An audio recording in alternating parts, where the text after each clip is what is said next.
Perkenalkan, nama saya Krisno. Saya akan mempresentasikan tentang akuntansi pembiayaan.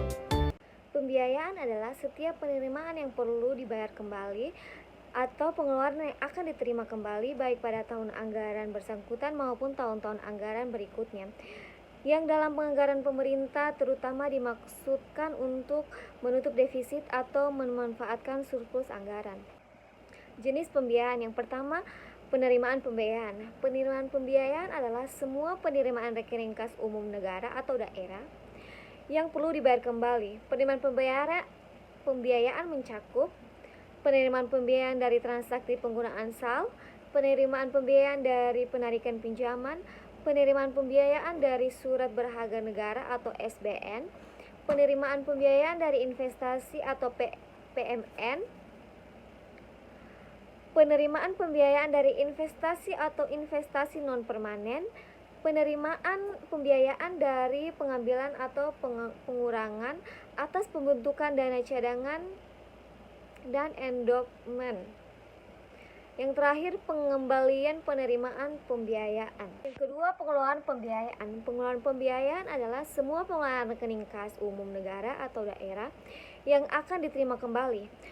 Pengeluaran pembiayaan mencakup pengeluaran pembiayaan untuk PMN atau investasi permanen, pengeluaran pembiayaan untuk investasi non-permanen, pengeluaran pembiayaan untuk penerus pemberian pinjaman, pengeluaran pembiayaan untuk pembentukan dana cadangan, pengeluaran pembiayaan untuk pelunasan atau cicilan pokok dari penarikan pinjaman, pengeluaran pembiayaan untuk penarikan SBM sebelum jatuh tempo dan pelunasan SBM sebelum jatuh tempo.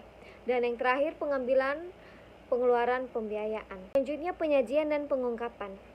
Penyajian, penerimaan pembiayaan dan pengeluaran pembiayaan disajikan dalam laporan realisasi anggaran dan laporan arus kas atau aktivitas investasi dan investasi pendanaan. Pengungkapan, informasi yang harus diungkapkan dalam catatan atas laporan keuangan yaitu: yang pertama, jumlah saldo kewajiban jangka pendek dan jangka panjang yang diklasifikasikan berdasarkan pemberian pinjaman serta jatuh temponya.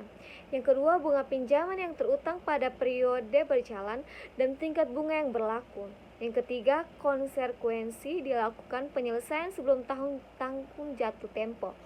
Yang keempat, perjanjian restitusi utang.